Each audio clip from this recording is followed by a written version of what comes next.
رب زدني علما. السلام علیکم ورحمۃ اللہ وبرکاتہ.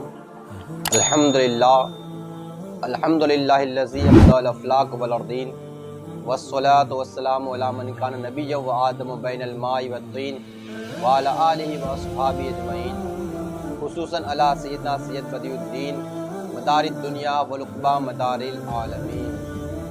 دوستان محترم،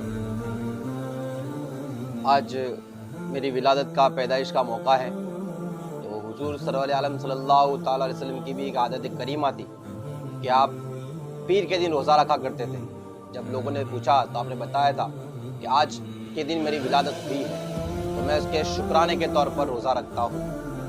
میری آج ولادت کا دن ہے، پیدائش کا دن ہے، تو شکرانے کے طور پر ایک نصیحت جو مجھے یاد آئی، جو میں نے کافی ٹائم پہلے سنی تھی، تو میں نے سوچا کہ رمضان کا وقت بھی آ رہا ہے تو اس نصیحت کو آپ لوگوں کے بیچ میں شیئر کروں تاکہ اس سے میں بھی کچھ فائدہ حاصل کروں اور آپ لوگوں کو بھی اس سے کچھ فائدہ حاصل ہو. تو ایک پیر کا واقعہ ہے. ایک پیر کا بہت ہی چرچا تھا. ان کا چرچا سن کر کے ایک بندہ ہم جیسا ان کی ملاقات کے لیے نکل جاتا ہے کہ چاہتا ہے کہ جا کر کے میں ان سے کچھ نصیحت سنوں. تو لمبا سفر طے کرتا ہے اور پیر صاحب کی بارگاہ میں پہنچ جاتا ہے. جا کر کے دعا سلام کرتا ہے اور کہتا ہے کہ میں لمبا سفر طے کر کے آپ سے ملاقات کرنے آیا ہوں، آپ مجھے کچھ نصیحت کریں. تو آپ مسکراتے ہیں اور فرماتے ہیں فقیر ہوں، ان سے 2 نصیحت کروں گا. پہلی یہ کہ اللہ کو اپنے سے افضل سمجھنا، اللہ کو اپنے سے افضل سمجھنا. دوسرا کہ اللہ کو کبھی بھی اپنے سے کمتر مت سمجھنا. اپنے سے افضل نہ سمجھ سکو تو اپنے برابر ضرور سمجھنا.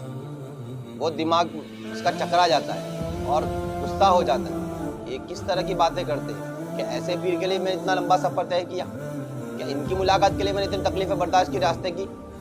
تو الغرض وہ ایسے سوچ ہی رہا تھا، لیکن جو ولی ہوتا ہے وہ تو دلوں کے حالت جانتا ہے. آپ نے فرمایا کہ میری نصیحت کو یاد رکھنا، بھولنا نہیں.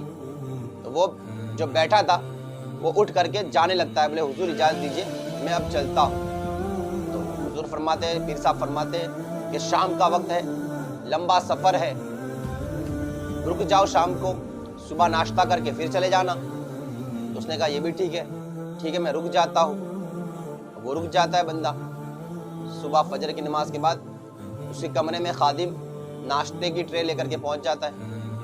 اب اس میں رات کے لنگر کی بچی ہوئی دال تھی اور 3 روز کی کچھ سوکھی روٹیاں بھی تھی اور تازہ ترین پراٹھے، مکھن، شہد اور مرغا مسلم بھی تھا.